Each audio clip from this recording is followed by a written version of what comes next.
तो शिव शीला के रूप में विराजमान है। आप मतलब कैमरा जब ऑन नहीं हुआ था, आपने काफ़ी सारी चीज़ें मुझे बताई।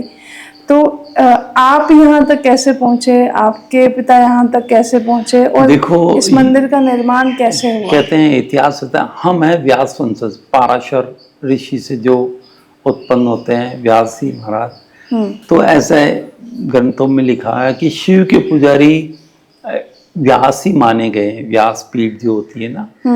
और लेकिन फिर नाथ संप्रदाय आ गया, तो फिर नाथों को भी शिव का पुजारी माना गया है। जैसे कि इस संसार में सारी चीजें बटी हुई थी, जैसे कि जो हेयर ड्रेसर वाला है वो हेयर कटिंग करेगा, सुनार है सुनार का काम करेगा, आज तो कोई भी व्यक्ति कर लेता है। तो ऐसे ही जो भगवान के इतने सारे रूप है, ये भी बटे हुए थे।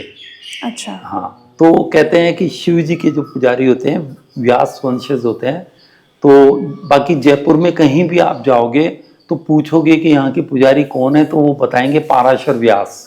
अच्छा। तो इसलिए हमारी पूर्वज इसी जगह से, कहते हैं 1100 साल का तो इतिहास इस जगह का, इस मंदिर का लिखा हुआ है कि भाई हम कब से पूरे, क्योंकि पीढ़ियां, हमारी 10वीं पीढ़ी खत्म हो गई इस जगह।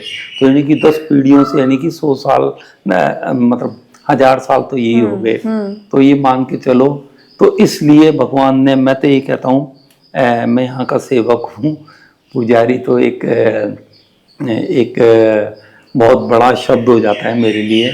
तो मैं यहाँ का सेवक हूँ और बाबा ने मुझे मौका दिया है कि यहाँ की सेवा करने का।